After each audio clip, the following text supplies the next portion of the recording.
Jonathan Oosting. The Detroit News published 11:35 p.m. Eastern Daylight Saving Time, August 26, 2019. Grand Rapids, liberals are optimistic that newly independent U.S. Rep.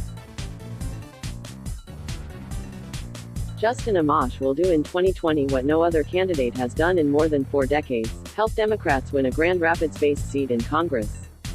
The former Republican's decision to buck the GOP has raised Amash's profile and given him a national pedestal from which to preach against the two-party system without slogging through what would have been a bruising primary. But it's also bolstered Democrats' hopes to win the 3rd district seat if he siphons off GOP votes in a crowded general election, a once unthinkable feat in a longtime Republican stronghold that has been recently trending blue in Grand Rapids and some suburbs. Even if Justin were remaining a Republican, I think we were really on the cusp of being viable to take it this cycle, said 3rd Congressional District Democratic Party Chairman Jeff Winston. Now, with Justin splitting conservative voters off of the Republican vote, that's just even more help for Democrats to take the seat. Amash has called for President Donald Trump's impeachment and flirted with the idea of a third-party challenge in 2020. But he has said he's running for re-election and still could end up playing Trump spoiler by denying his seat to presidential loyalists lining up for the GOP primary. That scenario remains a long shot, said veteran Michigan political analyst Bill Ballinger, who still remembers the last time a Democrat won election to represent the region in Congress, 1974. Attorney Richard Vander Veen took the special election that year in what was then the state's 5th district by turning it into a referendum on President Richard Nixon, who would resign less than 6 months later amid the Watergate scandal. Vander Veen replaced Gerald R. Ford, who had stepped down from the seat to serve as vice president during Nixon's 2nd term. He won a full 2-year term in the fall of 1974 but lost re-election in 1976 to Republican Harold Sawyer. Amash's independent bid gives Democrats no better than a sliver of hope next year, said Ballinger, a former Republican state lawmaker. But hey, that's better than they've had the last 4 decades. Trump carried the 3rd district by 10 percentage points in 2016, the largest margin for a Republican since President George W. Bush's 19-point advantage in his 2004 re-election campaign. At Democratic Gov.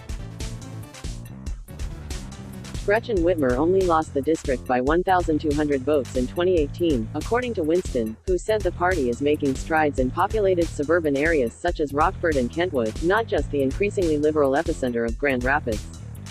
He contends the party was already poised to close the gap because of new laws guaranteeing no-reason absentee voting, straight-ticket ballots and same-day voter registration.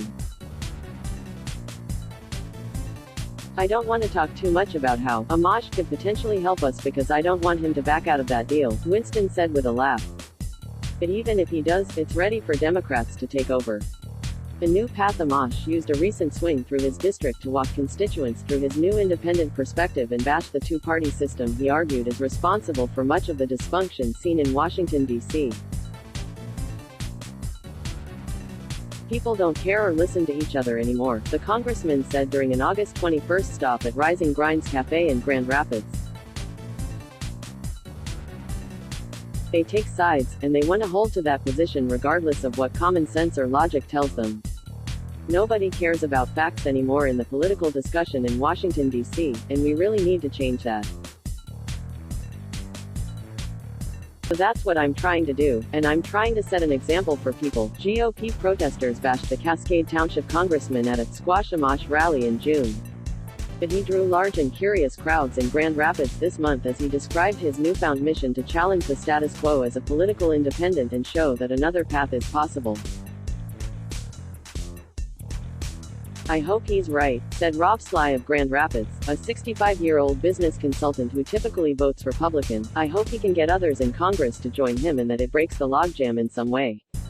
Sly backed Amash in previous elections and plans to do so again in 2020, predicting he can win this district again by running on his principles and benefiting from strong name identification in a 3-candidate race. Several Democrats turned up for his coffee shop stops as well, and at least one said he'll likely vote for Amash because he has stood up to Trump. But other liberals left frustrated by Amash's stances on specific issues, including his opposition to gun control legislation. The district, as last redrawn in 2011, includes Ionia, Berry and Calhoun counties along with portions of Kent and Montcalm counties. Outside of Grand Rapids and some suburbs, much of the district remains solidly conservative. Contested primaries more than a year out from the congressional election, it is too soon to say what political dynamics may influence the 3rd congressional district race in 2020, said Nathan Gonzalez of Inside Elections, a nonpartisan newsletter covering politics. Amash clearly has a record of getting elected as a Republican, but I think he's going to find himself getting squeezed between the two parties as an independent. Gonzalez said. If there's a real incredible Republican and a real incredible Democrat, I don't know how much space in the middle there is for him to win. 5 Republicans have already announced bids for the seat, including state reps. Jim Lower of Greenville, Lynn Appendulis of Grand Rapids Township, Army veteran Peter Meyer of Grand Rapids Township, Grand Rapids businessman Peter Langlois and former Sand Lake Village trustee Tom Norton. The Democratic field includes 2 candidates with experience in former President Barack Obama's administration, Nick Colvin, an attorney who formerly worked in the White House counsel's office, and immigration attorney Hillary Scholten, who worked as an advisor at the U.S. Department of Justice. Partisan candidates have less than another 8 months to file to run in Michigan's congressional campaigns. The Republican Party is fighting to regain a majority in the U.S. House and will likely commit to helping the eventual GOP nominee put the seat back in their column, Gonzalez said. And they have extra motivation because of Amash's defection. Democrats I think would have a tough time getting over 50%, but if Amash and the Republican nominee divide the majority of the vote, then it gives Democrats an opportunity to win with a plurality. Gonzalez said. The race still leans Republican, according to Gonzalez ratings. But national analysts at Savato's Crystal Ball moved the race to toss-up status after Amash announced his independence on July 4. His defection was certainly a thunderbolt in that district, said former state Senate Majority Leader Ken Sakima, a Republican who represented parts of the Grand Rapids region in the legislature.